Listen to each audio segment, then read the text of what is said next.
Bab 1881 Peri Kerajaan. Kampus Immortal, apa yang kamu katakan itu nyata? Bisakah ayahku benar-benar diselamatkan? Petik 2. Terima kasih. Sungguh, terima kasih banyak. Aku mendengar kata-kata itu, Bai Ruochen sangat emosional sehingga pidatonya menjadi tidak jelas. Bahkan Bai Suyan menangis lagi. Meskipun dia menangis, dia memiliki senyum gembira di wajahnya. Jangan berterima kasih padaku. Jika kamu ingin mengucapkan terima kasih kepada seseorang, maka kamu harus berterima kasih kepada teman kecil Chu Feng. Untuk pembentukan roh ini disediakan oleh teman kecil Chu Feng. Petik 2. Lebih jauh, aku hanya mengerti metode pengaturan formasi, dan belum sepenuhnya memahami itu. Aku takut bahwa aku harus bergantung pada teman kecil Chu Feng untuk mengaturnya, kata The Campus Immortal dengan senyum berseri-seri. Chu Feng, Bai Ruochen memandang ke Chu Feng. Namun, dia bingung harus berkata apa. Yang mengatakan, matanya yang berkilau dipenuhi dengan rasa terima kasih kepada Chu Feng. Kompas senior, meskipun aku memiliki beberapa bahan di sini, mereka sangat tidak memadai. Aku berharap bahwa senior akan dapat membantu aku dengan itu. Petik 2. Saat Chu Feng berbicara, dia mengeluarkan semua bahan yang diperlukan untuk pembentukan roh yang dia miliki. Semua bahan yang dia ambil adalah harta langka yang dia dapatkan dari Immortal Alis Putih setelah membunuhnya. Bahkan, dapat dikatakan bahwa Immortal White Alis Sak mengandung semua bahan yang dibutuhkan untuk menyiapkan formasi roh yang mungkin bisa dibayangkan. Namun, banyak bahan masih kurang untuk menyiapkan formasi ini. Pembentukan roh ini sangat rumit. Bahan-bahan yang dibutuhkannya bahkan lebih rumit. Sementara orang tua ini tidak berani menjamin bahwa dia akan memiliki semua materi, aku dapat mengumpulkan apa yang aku miliki dengan teman kecil Chu Feng. Petik 2. Karena pembentukan roh itu benar-benar membutuhkan banyak bahan, Kampus Immortal tidak berani menjamin bahwa dia akan memiliki semua bahan di kosmos saknya. Dengan demikian, dia hanya bisa mencari materi di kosmos saknya satu persatu. Jumlah harta yang dimiliki Immortal Kompas benar-benar lebih banyak daripada milik Immortal Beralis Putih. Sementara Chu Feng hanya mampu menyediakan sepertiga dari bahan yang dibutuhkan, Immortal Kompas mampu menyediakan 2/3 lainnya. Namun, bahkan dengan keadaan ini, mereka masih kekurangan satu komponen terakhir. Keberuntungan yang menyedihkan. Dari semua hal itu, kita harus kekurangan satu hal yang paling sulit didapat. The Campus Immortal tersenyum masam. 10.000 daun bunga Sparrowtail, apa itu? Apakah sangat sulit diperoleh? Bai Ruochen bertanya. 10.000 daun bunga Sparrowtail tidak sulit ditemukan. Hanya saja, sangat sulit untuk mendapatkannya. Alasan untuk itu adalah karena hanya ada satu tempat di seluruh tanah suci bela diri yang memiliki 10.000 daun Sparrowtail flower. Adapun tempat itu adalah kerajaan Elf, kata The Campus Immortal. Elf Kingdom, mendengar kata-kata itu, Chu Feng, Bai Ruochen dan yang lainnya semua terkejut. Itu benar, terletak di wilayah tanah suci kekuatan martialisme terkuat. Sebagai penguasa yang sepenuhnya pantas mendapatkan tanah suci martialisme, meskipun mereka tidak pergi berkeliling untuk mengintimidasi manusia dan binatang buas. Bersikap sombong adalah karakteristik mereka. Di dunia mereka, bahkan orang-orang dari ras mereka sendiri dipisahkan menjadi berbagai tingkatan. Petik 2. Elf era kuno yang bisa hidup di kerajaan Elf adalah mereka yang memiliki garis keturunan paling murni dan bakat paling luar biasa. Dilaporkan, jika bakat Elf era kuno ditentukan tidak memadai, mereka dapat dikeluarkan dari kerajaan Elf kapan saja dan dialokasikan untuk tinggal di wilayah lain. Jadi, kerajaan Elf tidak hanya area terlarang untuk manusia dan binatang buas, itu juga merupakan area terlarang bagi sebagian besar Elf era kuno. Ini juga alasan mengapa sangat sulit untuk mendapatkan sesuatu dari sana, kata The Campus Immortal. Kami dapat menawarkan harga tinggi untuk membelinya, kata Bai Ruochen. Apakah kamu berpikir bahwa kerajaan peri tidak akan memiliki apa yang kamu miliki? Namun, apa yang tidak kamu miliki hanya dapat ditemukan di kerajaan Elf, kata The Campus Immortal. Apa yang selanjutnya kita lakukan? Apakah kita benar-benar membutuhkan bunga 10.000 daun Sparrowtail? Apakah kita tidak bisa menyelamatkan ayahku tanpa bunga 10.000 daun Sparrowtail? Bai Ruochen menjadi sangat khawatir. Meskipun harapan ada di depan mereka, mereka tidak dapat menyentuhnya. Ini menyebabkan hatinya merasa sangat sesak. Ruochen, pembentukan roh ini sangat istimewa. Penyakit senior Longjian bahkan lebih istimewa. 10.000 daun bunga Sparrowtail bukanlah sesuatu yang mutlak diperlukan. Namun, Kompas senior dan aku tidak berani kekurangannya. Meskipun hanya ramuan obat yang akan memberikan bantuan pada formasi, jika kita kekurangannya, sangat mungkin bagi kita untuk memiliki peluang keberhasilan yang lebih rendah, jelas Chu Feng. Apa yang harus kita lakukan? Bai Ruochen sangat khawatir bahwa dia hampir menangis. Dalam situasi seperti ini, dia merasa dirinya sangat tidak berdaya. Nona muda, kamu tidak perlu terlalu khawatir. Meskipun peri era kuno semuanya bangga dan sombong, mereka tidak sepenuhnya tidak masuk akal. Orang tua ini pernah memperoleh 10.000 daun bunga Sparrowtail dari mereka sebelumnya. Namun, justru karena aku memintanya sekali sehingga aku tidak diizinkan untuk meminta bantuan mereka lagi. Petik 2. Adapun ayahmu, karena dia sudah dalam keadaan seperti itu, dia jelas tidak bisa pergi ke kerajaan Elf. Jadi, aku berpikir bahwa masalah ini harus bergantung pada teman kecil Chu Feng. The Campus Immortal melihat ke Chu Feng. Pada saat itu, tidak cocok baginya untuk pergi, dan Nangong Longjian tidak dapat pergi. Antara Bai Suyan, Bai Ruochen dan Chu Feng, jelas bahwa Chu Feng akan memiliki peluang keberhasilan tertinggi dalam meminta bunga 10.000 daun Sparrowtail dari kerajaan Elf. Serahkan hal ini padaku. Aku juga kebetulan ingin melihat seperti apa kerajaan peri, kata Chu Feng sambil tersenyum. Tapi, Bai Ruochen ingin mengatakan sesuatu, tetapi ragu-ragu sepanjang waktu. Dia tidak ingin menempatkan Chu Feng dalam situasi yang sulit. Meskipun Immortal Kompas tidak mengatakannya dengan sangat jelas, dia bisa mengatakan dari kata-katanya bahwa peri kuno-kuno sulit untuk ditangani. Dan bahwa yang ada di kerajaan Elf bahkan lebih sulit untuk ditangani. Jika Chu Feng pergi ke sana, dia kemungkinan besar akan ditempatkan dalam situasi yang sulit. Dia tidak ingin menempatkan Chu Feng dalam situasi yang sulit. Dia tidak ingin Chu Feng menderita keluhan demi membantunya. Namun, lebih dari itu, dia tidak ingin ayahnya mati. Itu sebabnya dia ingin mengatakan sesuatu, tetapi ragu-ragu sepanjang waktu. Ruochen, jangan terlalu memikirkannya. Bahkan tanpa kejadian di sini hari ini, aku akan pergi ke kerajaan peri cepat atau lambat. Aku sangat ingin tahu tentang era kuno sepanjang waktu. Kemungkinan besar, hanya elf era kuno yang tahu kebenaran tentang era kuno. Petik 2. Jadi, aku tidak akan pergi ke kerajaan peri hanya demi meminta obat untuk Longjian senior. Aku juga melakukan itu untuk memuaskan keinginan aku sendiri, kata Chu Feng sambil tersenyum. Namun, Bai Ruochen tidak mengatakan apa-apa. Bagaimana mungkin dia tidak tahu bahwa Chu Feng hanya mengucapkan kata-kata itu untuk menghiburnya? Teman kecil Chu Feng, perjalanan ini di sana, jika kamu ingin berhasil mendapatkan bunga 10.000 daun Sparrowtail, orang tua ini hanya memiliki satu kata nasihat. Yaitu, bertahan, kata The Campus Immortal. Mendengar kata-kata itu, baik ekspresi Bai Ruochen dan Bai Suyan berubah. Hanya dengan kata bertahan, mereka dapat mengetahui betapa sulitnya mendapatkan obat dari kerajaan Elf. Tepat pada saat itu, Nangong Longjian berkata, teman kecil Chu Feng, kehidupan orang hanya reputasi mereka, kehidupan pohon hanya kayu mereka. Kamu tidak harus membuat diri kamu menderita keluhan demi aku. Terima kasih, senior, atas saran kamu. Chu Feng tahu apa yang harus dilakukan. Chu Feng menggenggam tinjunya. Dalam hal ini, teman kecil Chu Feng, kamu harus pergi sekarang sehingga kamu dapat kembali dengan cepat. Kamu bisa meninggalkan Nangong Longjian kepada orang tua ini. Petik 2. Meskipun aku tidak dapat memperlambat perkembangan penyakitnya, aku mampu mengurangi penderitaannya, kata The Campus Immortal. Kalau begitu, aku harus merepotkan Kompas Senior. Chu Feng menggenggam tinjunya menuju Kompas Abadi.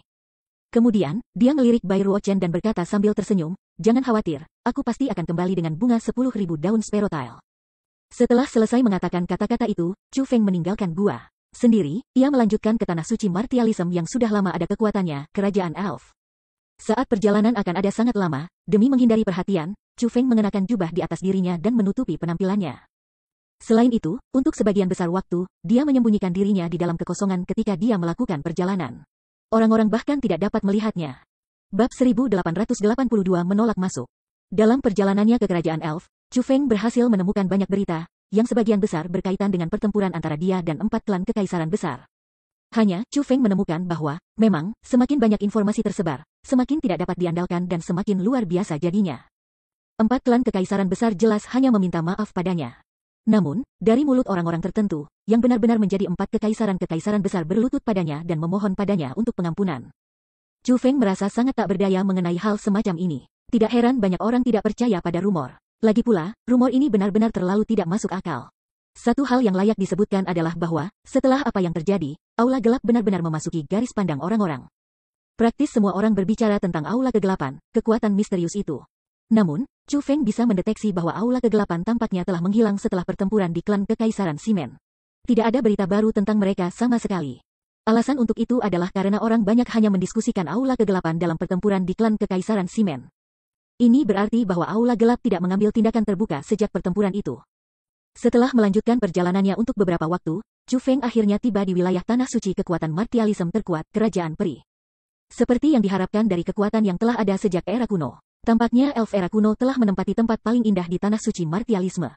Petik 2. Saat Chu Feng memandang wilayah yang diduduki oleh kerajaan elf, hanya keindahan yang muncul di garis pandangnya. Rumput, pohon, dan bunga di tempat ini semuanya berbeda dari tempat-tempat lain. Meskipun tanah suci bela diri adalah tempat dengan banyak tanaman langka dan indah, ada terlalu banyak yang berkumpul di tempat ini. Chu Feng telah mendengar bahwa itu sangat sederhana untuk menentukan apakah suatu daerah berada dalam wilayah kerajaan elf. Selama dipenuhi dengan tanaman langka dan indah, itu akan menjadi bagian dari kerajaan elf, dan yang sebaliknya juga berlaku.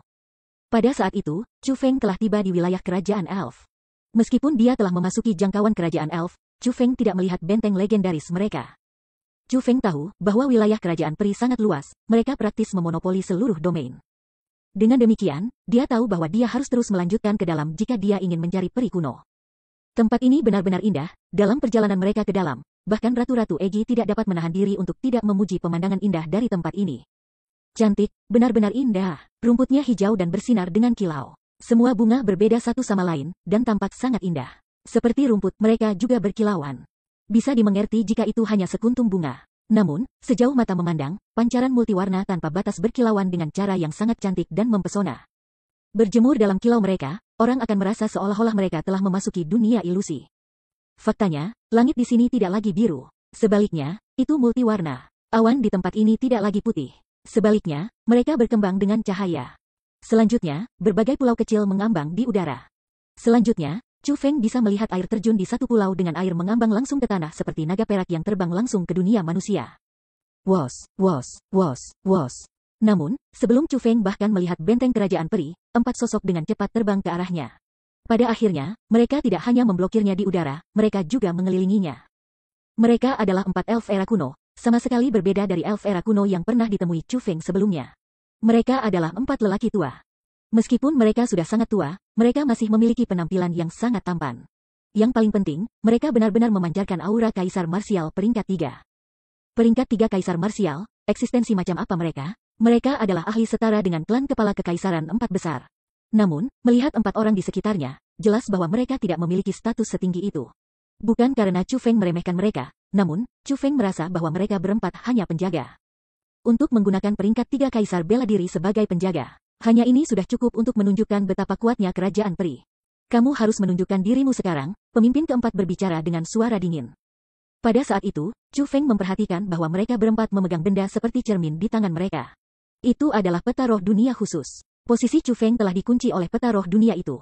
Ini berarti bahwa mereka tidak dapat menemukan Chu Feng karena dia belum menyembunyikan dirinya dengan cukup baik. Sebaliknya, itu karena mereka memiliki formasi penginderaan yang sangat kuat, begitu kuat sehingga bahkan Chu Feng tidak berhasil menemukannya sebelum dia sudah terdeteksi olehnya. 4 senior, aku tidak punya niat untuk menyinggung kalian semua. Hanya, aku datang ke sini dengan sebuah permintaan. Pada saat itu, Chu Feng mengungkapkan dirinya dan menyapa mereka dengan sopan. Kamu Chu Feng, setelah melihat Chu Feng, alis dari 4 peri kuno-kuno semua bergerak ke atas. Mereka semua terkejut, dapat dilihat bahwa mereka tahu penampilan Chu Feng. Senior, aku memang Chu Feng mengangguk. Apakah kamu datang ke sini atas undangan? Tanya peri kuno. Aku belum. Aku datang ke sini karena niat aku sendiri, kata Chu Feng. Teman kecil Chu Feng, aku benar-benar minta maaf. Kerajaan elf kami bukan tempat yang bisa dimasuki orang seperti yang mereka inginkan. Jika kamu belum diundang, aku khawatir kami harus melihat kamu keluar. Elf zaman kuno menggelengkan kepala mereka. Lansia, junior ini datang ke sini dengan masalah bahwa aku ingin meminta bantuan kerajaan elfmu. Itu menyangkut kehidupan seseorang. Aku berharap para senior akan dapat membiarkan aku menyiasati peraturan. Chu Feng menggenggam tangannya dengan sopan. Teman kecil Chu Feng, aku sudah mengatakannya. Tanpa undangan, kamu tidak diizinkan masuk. Mengenai hal itu menyangkut kehidupan seseorang, bukan karena kita tidak berdaya, tetapi dengan seberapa besar tanah suci martialisme, banyak orang meninggal setiap hari. Lebih jauh, hidup dan mati seseorang tergantung pada takdir. Kerajaan elf kita tidak akan bisa menyibukkan diri dengan itu, kita juga tidak ingin. Petik 2. Karena itu, aku berharap teman kecil Chu Feng akan mematuhi aturan kerajaan elf kita dan tidak mempersulit kita, kata elf era kuno. Tapi, Chu Feng masih menolak untuk pergi. Teman kecil Chu Feng, kami telah mendengar tentang pencapaian kamu. Sejujurnya, dari sudut pandang pribadi kami sangat mengagumi kamu. Meskipun kamu adalah seseorang dari generasi muda, kami dapat mengagumi semua pencapaian kamu. Petik 2. Namun, kami ditugasi dengan misi menjaga kerajaan peri. Karena itu, kami tidak dapat mengizinkan siapapun masuk ke kerajaan elf kami, kata elf era kuno lainnya. Hanya karena Andalah kami repot-repot berbicara banyak dengan kamu. Jika itu orang lain, kami sudah akan menyerang mereka. Dengan demikian, kami benar-benar berharap bahwa kamu tidak akan mempersulit kami, tambah elf era kuno lainnya. Pada saat itu, Chu Feng merasa sangat tidak berdaya. Dia bisa mengatakan bahwa keempat peri era kuno ini benar-benar bertindak dengan sangat sopan kepadanya. Namun, sikap mereka tegas. Mereka tidak akan membiarkan Chu Feng melanjutkan ke depan. Ketika mereka sudah seperti ini, jika Chu Feng mencoba untuk memaksa jalannya sekalipun, itu tidak akan membawanya kemanapun. Namun, ia telah melakukan perjalanan jauh untuk sampai ke sini. Jika dia diusir tanpa bisa memasuki kerajaan elf, dia benar-benar akan melakukan perjalanan dengan sia-sia. Pada saat itu, Chu Feng bingung apa yang harus dilakukan. Bas. Tepat pada saat itu, suara aneh terdengar. Chu Feng mengangkat kepalanya ke atas ke arah suara, dan menemukan bahwa celah besar benar-benar muncul di ruang di atasnya. Wos, wos, wos, wos. Ketika celah besar itu muncul, keempat elf era kuno sebenarnya semuanya berlutut di udara. Arah yang mereka hadapi adalah lokasi dari celah besar itu. Setelah itu, angin kencang mulai menyapu dari celah. Segera, monster besar muncul. Itu adalah kapal perang yang sangat besar. Kapal perang itu memancarkan udara yang sangat mengesankan dan tampak sangat luar biasa. Ketika Chu Feng melihat kapal perang, hatinya bergetar. Alasan untuk itu adalah karena dia belum berhasil mendeteksi kapal perang itu sedikitpun sebelum itu muncul. Ini berarti bahwa kapal perang itu sangat kuat, dan auranya sangat tersembunyi. Jika bukan karena itu mengungkapkan sendiri atas kemauannya sendiri, bahkan jika Chu Feng harus melewatinya, dia kemungkinan tidak akan dapat menemukannya. Selain itu, ribuan elf era kuno berdiri dengan tertib di kapal perang itu. Masing-masing dari mereka memancarkan udara luar biasa. Meskipun Chu Feng tidak dapat merasakan kultivasi mereka, Chu Feng dapat menentukan hanya dengan melihat mereka bahwa peri era kuno itu semua adalah orang yang luar biasa. Terutama pria tua berambut panjang yang berdiri di ujung depan kapal perang, dengan tangan di belakang punggung dan rambutnya berkibar-kibar tertiup angin. Budidaya dan statusnya jelas di atas orang-orang dari 4 peri kuno di samping Chu Feng. Alasan untuk itu adalah karena Chu Feng memperhatikan bahwa elf era kuno lainnya di kapal perang semua memiliki rasa hormat di tatapan mereka ketika mereka melihat keempat elf era kuno. Namun, lelaki tua itu bahkan tidak repot-repot melirik keempat peri kuno. Dia memiliki sikap tidak menempatkan mereka berempat di matanya sama sekali. Namun, Chu Feng juga menemukan bahwa keempat peri era kuno di sampingnya tidak berlutut kepada orang tua di ujung depan kapal perang. Seharusnya itu orang lain. Alasan untuk itu adalah karena ada sebuah spanduk besar di atas kapal perang. Aspek yang paling menarik dari spanduk itu adalah kata-kata kerajaan elf. Namun, di bawah kerajaan elf adalah kata lain putri. Bab 1883 Putri Lingyu. Kami memberi hormat kepada Yang Mulia Putri. Benar saja, keempat elf era kuno di samping Chu Feng berbicara kepada kapal perang dengan nada hormat. Pada saat itu, kapal perang itu tiba-tiba berhenti. Kemudian, suara lembut namun masih mengesankan terdengar dari kapal perang, siapa yang telah tiba? Melaporkan kepada Yang Mulia Putri, aku dipanggil Chu Feng. Aku datang ke kerajaan elf dengan masalah penting yang ingin aku minta bantuan kerajaan elf. Chu Feng mengangkat kepalanya dan menggenggam tinjunya ke arah kapal perang. Meskipun dia tidak berhasil melihat putri itu, dia tahu bahwa orang yang berbicara pastilah putri kerajaan peri. Chu Feng, di dalam kapal perang itu adalah kecantikan seperti peri surgawi. Dia memiliki sosok mungil. Meskipun dia mungil, dia sepenuhnya berkembang. Rambut pirangnya luar biasa indah karena menjuntai dari kepalanya. Dengan jepit rambutnya yang indah dan wajahnya yang cantik, dia tampak sangat mulia dan luar biasa. Selanjutnya, putri peri ini mengenakan baju zirah yang berkedip dengan kilau emas. Ini membuatnya tampak sangat berbeda dan mendominasi secara luar biasa. Adapun orang ini, dia adalah putri kedua Raja Kerajaan Elf, Xian Lingyu, Putri Lingyu. Sementara Putri Xian Lingyu memiliki penampilan yang sangat indah, begitu indah sehingga dia seperti bunga lotus di permukaan air, dia sebenarnya berusia lebih dari 2000 tahun. Selain itu, karena ia memiliki warisan garis keturunan bangsawan Raja Elf, budidayanya sangat kuat, ia adalah Kaisar Bela Diri peringkat 5. Dengan kultivasinya, ia jarang akan dapat menemukan kecocokan di seluruh tanah suci martialisme. Namun, dia hanya seorang putri belaka di Kerajaan Elf. Setelah Xian Lingyu mendengar nama Chu Feng, ekspresinya berubah. Dia dengan hati-hati mengamati Chu Feng melalui jendela di bawah kapal perang. Ketika dia menemukan bahwa orang yang telah menyatakan dirinya sebagai Chu Feng sebenarnya adalah Chu Feng yang diinginkan oleh 4 kekaisaran besar. Sebuah senyuman mempesona muncul di wajahnya. Ini benar-benar Chu Feng, Kaksis Lingyu, aku pernah mendengar bahwa Chu Feng adalah duri yang akan menyebabkan masalah di mana-mana. Mungkinkah dia bosan dengan kekuatan manusia yang menantang, dan telah memutuskan untuk membuat masalah di kerajaan elf kita? Petik 2. Dia benar-benar berani, dan sudah bosan hidup. Pada saat itu, elf muda era kuno berdiri di samping Putri Lingyu. Itu seorang pria, seperti perempuan, rambut pirangnya yang panjang membuntuti bahunya. Seperti Chu Feng, dia juga dari generasi muda. Selain itu, bahkan kultivasinya sama dengan Chu Feng, dia adalah pangkat setengah marsial kaisar setengah peringkat. Nama elf era kuno ini adalah Xian Yuxi. Meskipun dia bukan anak dari Raja Elf, dia juga memiliki darah bangsawan. Statusnya sangat melampaui elf era kuno lainnya. Lil saudara Yuxi, itu pasti pertama kalinya kamu melihat Chu Feng ini kan? Putri Lingyu bertanya pada Xian Yuxi. Selama beberapa tahun terakhir, aku telah berlatih dengan kakak besar sepanjang waktu. Sudah lama sejak aku keluar. Yang aku tahu tentang Chu Feng ini adalah rumor yang pernah aku dengar. Hari ini memang pertama kali aku melihatnya, Xian Yuxi mengangguk. Karena ini adalah pertama kalinya kamu melihatnya, kamu tentu tidak akan tahu tentang dia. Karena itu, mengapa kamu berbicara begitu buruk tentang dia? Tanya Putri Lingyu. Big Sis Lingyu, aku. Xian Yuxi ingin menjelaskan. Namun, setelah memikirkannya, dia berhenti mencoba menjelaskan. Sebaliknya, dia berkata, Kakak Lingyu, aku salah. Aku tidak akan melompat ke kesimpulan yang tidak berdasar lagi. Petik 2.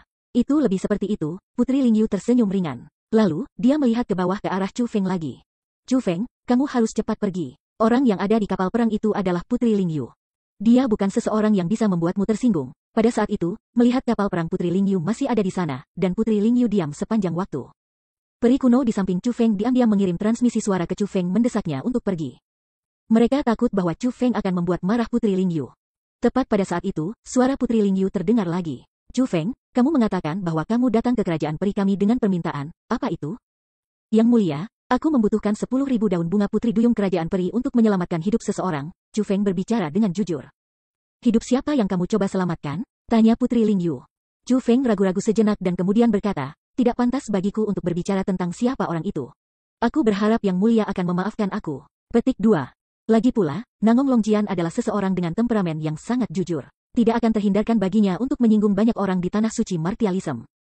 Sekarang karena penyakitnya sedang beraksi dan dia telah kehilangan kemampuan untuk bertarung, Chu Feng takut bahwa musuh Nangong Longjian akan mencarinya jika dia membocorkan masalah ini. Kurang ajar, kamu memiliki sesuatu yang ingin kamu minta bantuan kami, namun menolak untuk memberitahu kami apa itu. Sikap kamu sama sekali bukan seseorang yang meminta bantuan orang lain. Menurutmu tempat seperti apa kerajaan peri kita itu? Sebuah suara yang dipenuhi amarah terdengar dari kapal perang. Itu bukan suara Putri Lingyu. Sebaliknya, itu adalah Xian Yuxi. Mendengar suara itu, Chu Feng mulai mengerutkan kening. Meskipun suara sang putri sangat ramah dan tidak mengandung antipati terhadapnya, sangat jelas bahwa ada peri era kuno di samping sang putri yang sangat tidak menyukainya. Lil saudara Yuxi, ketika aku berbicara dengan seseorang, tidak bisakah kamu menyela? Di dalam kapal perang, Putri Lingyu memandang Xian Yuxi. Ada sedikit ketidaksenangan dalam pandangannya. Iya, Xian Yuxi tidak berani mengatakan lagi. Kamu bisa keluar dulu, kata Putri Lingyu. Big Sis Lingyu, aku. Ekspresi Xian Yuxi mengambil perubahan besar. Dia berpikir bahwa dia telah membuat marah Putri Lingyu. Meskipun dia menyebut Putri Lingyu sebagai kakak besar, cara intim untuk berbicara dengan seseorang, dia sebenarnya sangat takut pada Putri Lingyu. Bagaimanapun, Putri Lingyu adalah putri biologis Raja Elf. Raja Peri saat ini sudah memerintah kerajaan Peri selama 8.000 tahun. Namun, dalam periode waktu ini, ia hanya melahirkan 3 anak. Putra tertua meninggal 5.000 tahun yang lalu ketika ia mencoba menyerbu ke daerah terlarang. 2 anaknya yang lain adalah anak perempuan. Adapun mereka berdua, mereka adalah Putri Lingyu dan putri yang dikenal sebagai jenius terkuat dari Peri kuno, Putri Miao Miao. Kedua putri ini adalah 2 anak dari Raja Elf. Mereka benar-benar dicintai olehnya. Di kerajaan Elf, belum lagi mereka, generasi yang lebih muda, bahkan generasi yang lebih tua tidak berani menyinggung kedua putri. Aku menyuruhmu pergi dan menerima Chu Feng, kata Putri Lingyu sambil tersenyum. Big Sis Lingyu, kamu ingin menerima Chu Feng sebagai tamu? Xian Yuxi heran. Dia tidak mengerti mengapa Putri Lingyu ingin menerima Chu Feng. Aku tidak pernah mengatakan aku ingin menerima Chu Feng sebagai tamu. Sebaliknya, aku mengatakan bahwa aku ingin kamu menerima Chu Feng. Kamu seharusnya bisa mengerti apa yang aku maksud, bukan? Putri Lingyu berkata sambil tersenyum. Melihat senyum khusus Putri Lingyu, Xian Yuxi tampaknya telah memahami sesuatu. Dia menganggukkan kepalanya berulang kali dan berkata, Kakak Lingyu, tolong yakinlah. Aku pasti akan menghibur Chu Feng dengan benar. Petik 2. Aku diyakinkan dengan caramu menangani berbagai hal. Ayo, Putri Lingyu melambaikan tangannya. Kemudian, Xian Yuxi turun dari kapal perang dan tiba di depan Chu Feng. Setelah Xian Yuxi turun, kapal perang tempat Putri Lingyu terbang langsung menuju kedalaman kerajaan peri. Kamu itu Chu Feng? Tanya Xian Yuxi sambil menatap Chu Feng. Sikapnya sangat keji. Aku justru Chu Feng. Bolehkah aku bertanya siapa kamu mungkin? Chu Feng bertanya sambil tersenyum. Chu Feng tidak berani melupakan tujuannya datang ke sini, atau nasihat yang telah diberikan oleh Immortal Compass. Dia datang dengan permintaan untuk kerajaan Elf.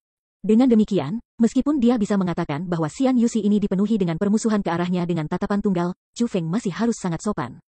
Bab 1884 Xian Miao Miao. Orang ini di sini adalah Tuan Muda Yuxi dari kerajaan peri kita, salah satu peri kuno di samping Chu Feng memperkenalkannya. Jadi sebenarnya Tuan Muda Yuxi, ini adalah kesenangan aku untuk bertemu dengan kamu. Chu Feng menggenggam tinjunya ke arah Xian Yuxi. Senyum di wajahnya tidak berkurang sedikit pun. Tidak perlu terlalu sopan. Ikuti aku. Xian Yuxi melengkungkan bibirnya dengan jijik. Kemudian dia mulai terbang menuju wilayah dalam kerajaan Elf.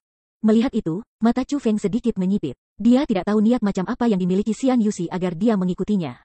Namun, Chu Feng tidak ragu, dan mengikuti Xian Yuxi segera. Dia tidak ingin melewatkan kesempatan untuk memasuki kerajaan Elf. Tuan Muda Yuxi, bahwa Chu Feng belum menerima undangan, aku khawatir. Pada saat itu, keempat tua-tua Elf era kuno semua mengungkapkan ekspresi yang sulit. Meskipun Xian Yuxi adalah Tuan Muda, dia tidak memiliki kualifikasi untuk mengundang orang luar ke kerajaan peri sebagai tamu. Ini adalah niat dari kakak besarku Lingyu, apakah kalian semua berani menghalangi ini? Ekspresi Xian Yuxi berubah dingin. Dia tampak sangat tidak senang. Dia tahu bahwa dia tidak memiliki kualifikasi untuk mengundang tamu. Itulah alasan mengapa para tetua ini berani menghentikannya. Kami tidak berani. Mendengar nama Putri Lingyu, keempat tetua segera menarik diri dan tidak berbicara lagi. Xian Yuxi mendengus dingin. Lalu, dia melihat ke Chu Feng dan berkata dengan kejam, untuk apa kamu berdiri di sana? Cepat, menyusul. Petik 2. Orang itu, dia benar-benar mencari pemukulan. Statusnya yang tidak memadai. Namun, dia benar-benar memutuskan untuk melampiaskan kemarahannya padamu. Petik 2. Chu Feng, bagaimana kalau kita tidak repot-repot mendapatkan bunga obat? Aku merasa bahwa Xian Yuxi ini bertindak sangat bermusuhan terhadap kamu. Jika kamu memasuki kerajaan elf, aku khawatir kamu akan berada dalam bahaya. Nyonya Ratu sangat tidak puas dengan sikap Xian Yuxi. Namun, lebih dari itu, dia mengkhawatirkan keselamatan Chu Feng. Dihadapi dengan kekhawatiran Egi, Chu Feng tersenyum acuh tak acuh. Setelah dia mengetahui bahwa itu adalah Putri Lingyu yang mengundangnya, Chu Feng tampaknya telah memikirkan sesuatu. Sebelum ke atap, seseorang harus menundukkan kepalanya. Jangankan bahwa Xian Yuxi juga mengatakannya. Orang yang mengizinkan aku untuk masuk adalah Putri Lingyu, dan bukan dia. Kemungkinan, tidak peduli seberapa tidak senangnya dia dengan aku, dia tidak akan benar-benar melakukan apapun kepada aku. Lagi pula, yang disebut Putri Lingyu itu tampaknya tidak memiliki permusuhan terhadapku. Petik 2. Jadi, jika Chu Feng khawatir sebelumnya, maka, pada saat ini, Chu Feng benar-benar percaya diri. Aku benar-benar tidak tahu apa yang harus dilakukan denganmu. Egi merasa bahwa Chu Feng menghibur dirinya sendiri. Yakinlah, aku tahu apa yang harus dilakukan, Chu Feng tersenyum lagi. Kemudian, dia mulai mengikuti Xian Yuxi. Setelah terbang di belakang Xian Yuxi selama 4 jam penuh, Chu Feng akhirnya mencapai formasi teleportasi era kuno. Setelah memasuki formasi teleportasi era kuno, mereka melakukan perjalanan selama 6 jam penuh sebelum akhirnya keluar dari formasi teleportasi. Selama semua ini, Xian Yuxi tidak mengatakan sepatah kata pun kepada Chu Feng. Sikapnya sangat keji, seolah-olah Chu Feng berutang uang kepadanya. Ketika Chu Feng keluar dari formasi teleportasi, apa yang muncul di hadapannya bukan hanya pemandangan indah seperti ilusi, ada juga kota yang luas dan tak terbatas. Kota ini pasti yang paling spektakuler dari semua kota yang pernah dilihat Chu Feng sejauh ini.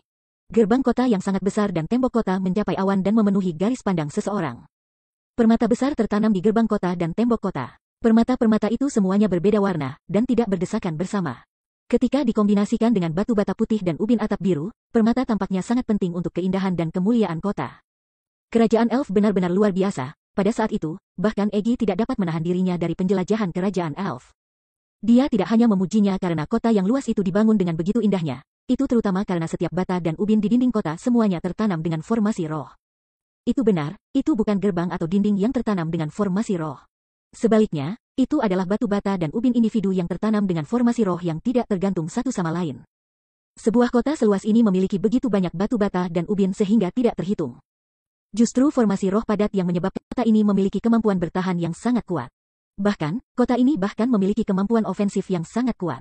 Itu mampu bertahan dan menyerang secara bersamaan. Ini pasti dilakukan dalam skala besar. Pada saat itu, Xian Yuxi membawa Chu Feng ke gerbang kecil. Meskipun itu adalah gerbang kecil, tingginya masih beberapa puluh meter. Dekat dengan 100 penjaga elf era kuno berdiri di kedua sisi gerbang. Mereka sebenarnya semua ahli tingkat kaisar marsial. Meskipun mereka tidak sekuat 4 tua-tua dari sebelumnya, hanya semata-mata peringkat 1 kaisar marsial, itu mengejutkan melihat kaisar marsial digunakan hanya sebagai penjaga gerbang. Jika 9 kekuatan tahu tentang hal seperti itu, bahwa kaisar bela diri yang sangat dihormati mereka hanya penjaga gerbang di kerajaan peri.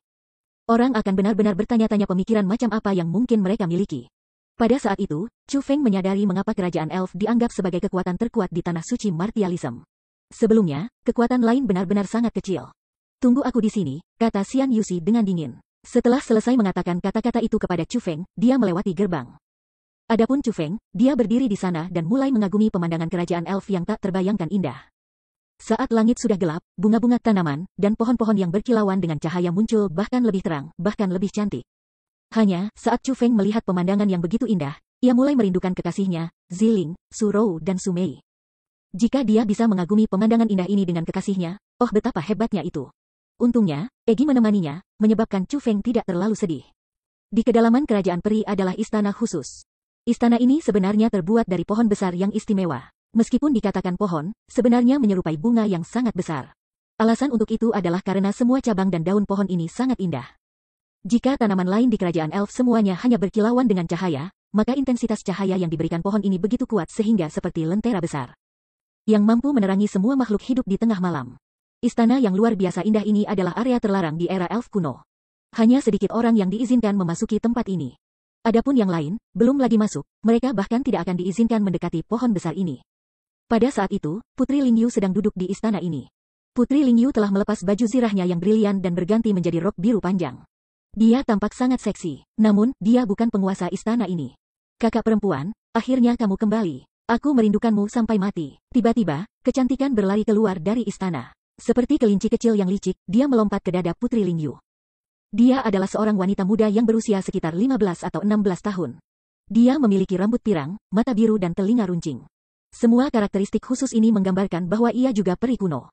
Hanya, penampilannya bahkan lebih cantik daripada elf era kuno biasa, mencapai titik yang tidak realistis indahnya. Seolah-olah dia adalah peri surgawi dari sebuah lukisan. Jadi, sementara dia memiliki penampilan yang sangat mirip dengan Putri Lingyu, semua aspek penampilannya jauh lebih sempurna daripada Putri Lingyu. Ini terutama berlaku untuk sepasang mata birunya yang besar. Mereka dipenuhi dengan semangat dan kepintaran. Mereka sangat cantik. Wanita muda ini tidak lain adalah kejeniusan elf kuno dari era kuno, Xian Miao Miao, Putri Miao Miao.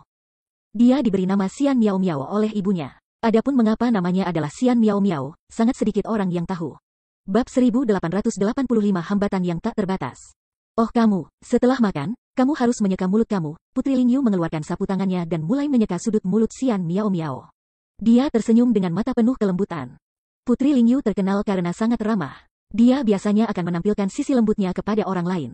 Namun, hanya ketika dia bersama Xiao Miao Miao dia akan mengungkapkan kelembutannya yang paling murni. Hehe, aku tidak punya hobi lain selain makan. Xian Miao Miao memeluk Putri Lingyu dengan erat.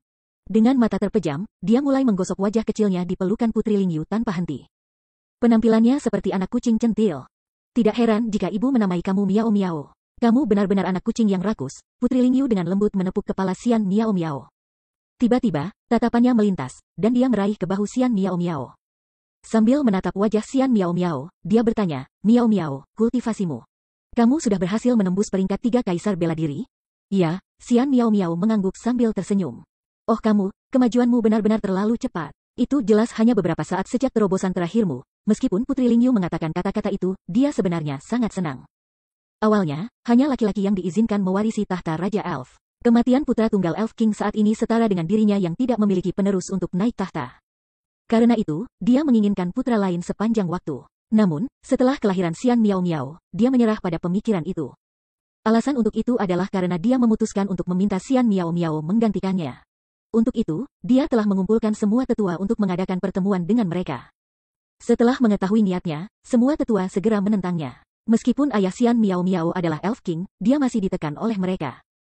Namun, bakat Xian Miao Miao segera terungkap. Kultivasinya mulai meningkat dengan kecepatan kilat, tingkat yang mampu menyebabkan orang menjadi terdiam. Di bawah situasi seperti ini, para tetua yang awalnya dengan tegas menentang Xian Miao Miao menggantikan tahta tidak lagi mengatakan apa-apa. Alasan untuk itu adalah karena bakat Xian Miao Miao terlalu menakutkan, sehingga sangat menakutkan. Untuk elf zaman kuno seperti dia, meskipun dia seorang wanita, masih bisa dimengerti baginya untuk menggantikan tahta. Lagi pula, Raja Elf umumnya selalu elf era kuno terkuat. Itu juga yang terkuat yang memenuhi syarat untuk duduk di atas tahta Raja Elf. Miao Miao, aku bertemu manusia hari ini. Kamu pikir siapa itu? Tanya Putri Lingyu. Kakak perempuan, kamu membosankan. Kamu sudah memberitahu aku bahwa itu adalah manusia. Namun, kamu masih ingin aku menebak. Apakah kamu memandang rendah kecerdasan aku? Xian Miao Miao menatap Putri Lingyu. Oh kamu, aku mencoba membuat kamu menebak siapa manusia itu, kata Putri Lingyu. Enggak, aku tidak melakukannya. Aku tidak tertarik pada manusia. Xian Miao Miao mengerutkan bibirnya. Saat dia berbicara, dia mengulurkan tangan dan meraih. Kemudian, sepiring dimsum di atas meja di kejauhan mencapai tangannya. Dia mulai menelan dimsum. Mai, aku bertanya-tanya siapa itu yang selalu menyebutkan bahwa Chu Feng padaku. Mungkinkah Chu Feng bukan manusia? Tanya Putri Lingyu. Iya, tanda seru petik 2. Kakak perempuan, kamu mengatakan bahwa itu adalah Chu Feng? Kamu sudah bertemu Chu Feng? Di mana? Pada saat itu, Xian Miao Miao segera menyambar sudut pakaian Putri Lingyu. Dia melompat kegirangan. Lihat dirimu, jika aku memberitahu kamu bahwa dia saat ini berada di dalam kerajaan elf kita, bukankah kamu akan menjadi liar dengan sukacita? Putri Lingyu berkata sambil tersenyum. Dia datang ke kerajaan peri kita? Di mana dia? Aku akan pergi mencarinya. Saat Xian Miao Miao berbicara, dia berencana untuk lari keluar untuk menemukan Chu Feng. Kembali ke sini, apapun yang terjadi, kamu tetap seorang putri. Bertindak sedikit lebih pendiam. Selain itu, bukankah kamu hanya bertemu dengannya sekali? Mengapa kamu terus mengingatnya? Putri Lingyu bertanya. Kakak perempuan, kamu tidak mengerti. Chu Feng adalah satu-satunya manusia selain King Xuantian yang berhasil memicu jarum abadi era kuno. Aku sangat ingin tahu tentang dia. Aku ingin tahu apakah dia akan menjadi King Xuantian berikutnya, kata Xian Miao Miao. Ada banyak jarum abadi era kuno. Selain itu, yang di luar tidak sulit dipicu. Jika hanya itu, dia tidak akan bisa menjadi seseorang seperti King Xuantian. Yang mengatakan, bahwa Chu Feng memang memiliki sedikit keterampilan. Petik 2. Ketika aku melihatnya, aku segera menyadari bahwa dia memang berbeda dari manusia lain, kata Putri Lingyu. Itu benar, itu benar. Kemajuannya sangat cepat. Aku pernah mendengar bahwa bahkan Nangong Longjian berdiri untuknya dan memaksa 4 klan kekaisaran besar untuk berdamai dengan Chu Feng. Dia harus melakukannya karena dia menyadari potensi Chu Feng, kata Xian Miao Miao. Memang, dia sangat menjanjikan, Putri Lingyu mengangguk. Kakak perempuan, dalam hal ini, cepat katakan padaku di mana Chu Feng. Aku akan pergi dan menemuinya, kata Xian Miao Miao. Jangan terburu-buru, aku harus mengujinya terlebih dahulu, kata Putri Lingyu. Uji Chu Feng, untuk apa? Xian Miao Miao bertanya dengan rasa ingin tahu. Tidak, bukan Chu Feng. Xian Yuxi, kata Putri Lingyu. Xian Yuxi, Xian Miao Miao benar-benar bingung. Xian Yuxi, alasan mengapa aku memutuskan untuk membawanya bersamaku dan membantunya berlatih adalah karena aku menemukan bahwa sifatnya sama dengan kakaknya, Xian Yuyin. Sifat seperti itu sangat buruk. Belum lagi orang luar, itu akan sangat berbahaya bahkan bagi kita peri kuno. Petik 2. Jadi, aku ingin mengubahnya. Namun, aku menemukan bahwa sifat seseorang benar-benar sulit untuk diubah. Petik 2. Kali ini, aku sengaja membuatnya menerima Chu Feng dan mengisyaratkan beberapa hal kepadanya. Aku ingin melihat apakah dia akan memilih dengan benar atau tidak. Petik 2. Jika dia memilih dengan benar, maka itu akan baik-baik saja. Di masa depan, terlepas dari apa yang ingin dia lakukan, aku tidak akan peduli dengan itu. Petik 2. Namun, jika dia salah memilih, sifatnya harus ditekan. Kami benar-benar tidak dapat membiarkan Xian Yuyin kedua muncul, kata Putri Lingyu. Aku mengerti, tetapi, kakak, bukan karena aku menemukan kesalahan kamu, tetapi kamu hanya membuang-buang waktu. Xian Yuxi itu pasti akan mengecewakan kamu. Dia hanya memiliki sifat yang sama seperti kakaknya, kata Xian Miao Miao. Jika itu masalahnya, tidak ada yang bisa dilakukan. Aku sudah memberinya kesempatan, kata Putri Lingyu. Pada saat itu, Chu Feng masih menunggu di luar gerbang kota kerajaan Elf. Namun, Chu Feng tidak berharap bahwa dia harus menunggu dari senja hingga fajar. Namun, meskipun sekarang sudah fajar, Chu Feng tidak menanyakan kepada penjaga kemana Xian Yuxi pergi, juga tidak meninggalkan tempat itu. Sebaliknya, dia terus menunggu.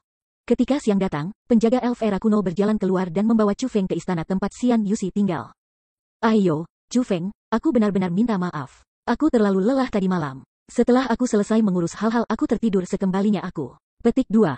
Setelah aku selesai makan sarapan dan membereskan barang-barang, aku merasa seperti telah melupakan sesuatu. Baru setelah memikirkannya dengan sangat keras aku ingat bahwa aku telah melupakan kamu, kata Xian Yuxi dengan senyum berseri-seri. Dia hanya menghina Chu Feng dengan kata-katanya. Dia mengatakan bahwa Chu Feng sangat tidak penting sehingga dia tidak hanya melupakan keberadaan Chu Feng, bahkan dia butuh banyak upaya hanya untuk mengingat keberadaan Chu Feng. Chu Feng tersenyum ringan pada penghinaan Xian Yuxi. Dia tidak mengambil hati mereka terlalu dalam. Alasan untuk itu adalah karena dia sudah mengantisipasi bahwa Xian Yuxi akan dengan sengaja membuat segalanya menjadi sulit baginya. Chu Feng, kamu pasti lapar kan? Ayo, cobalah hidangan kuliner yang telah aku siapkan untuk kamu. Xian Yuxi menyerahkan mangkuk dari meja ke Chu Feng. Setelah melihat mangkuk dia telah diserahkan, Chu Feng mulai mengerutkan kening. Di dalam mangkuk itu ada zat seperti pasta hitam. Selanjutnya, itu menggelegak tanpa henti. Itu sama sekali bukan makanan. Sebaliknya, itu racun.